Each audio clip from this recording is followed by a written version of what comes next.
So a lot of people have been tagging me in this video about the double slit experiment. It gets some things right, some things wrong, and ends with the preposterous conclusion that the double slit experiment proves that we're living in a simulation. And I think we keep seeing quantum woo videos like this because we do a really bad job of explaining what an observation is, or even what a quantum particle is. So I'm going to try and do that. So the first thing you need to know is that nothing happens unless particles interact. When we observe particles, we just interact it in a way that we get information about it.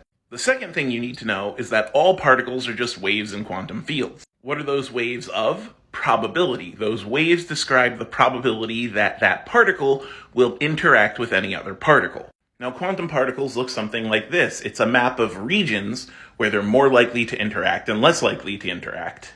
Tangent, some of these wave functions are really beautiful. This is the quantum wave function for hydrogen. Just look at these patterns. When we teach quantum mechanics, we tend to say that this is a map of where the particle could be, but that doesn't really get to what's happening. The particle is everywhere unless it's interacting. When it's interacting, it only interacts in one space. And when two wave functions overlap, their properties get added together, and there are some spaces that it is more likely to interact. We don't know for certain where in the wave function it will interact, that's quantum uncertainty, but we do have ideas of probability. So you take something like electrons, or photons in this diagram, and you fire them at a wall, and you're basically firing a quantum wave at a wall. And if that wall has a detector plate on it, you're going to see those waves interact in only one space. You get a bunch of dots on the wall. That's particle-wave duality. It is a wave until it interacts. Now, if you put a wall with a double slit in front of that wave,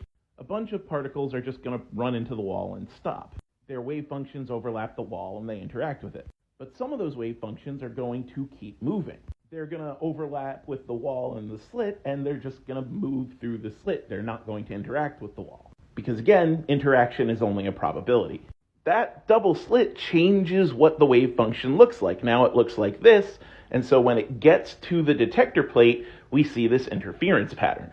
That interference pattern is basically a map of where photons or electrons are more likely or less likely to interact with the detector plate. Now, people say the spooky thing is when you turn on a detector at the slits, the interference pattern disappears and you only get these two bands. But that's because detection is interaction. Here, the wave function is moving through both slits. But if you were to interact with that wave function at the slits, it could only interact in one space, one slit or another. At that point, the shape of the wave function has essentially changed. And so we get these two bands. The takeaway here is not that we live in a simulation. The takeaway is that to observe something, you have to interact with it.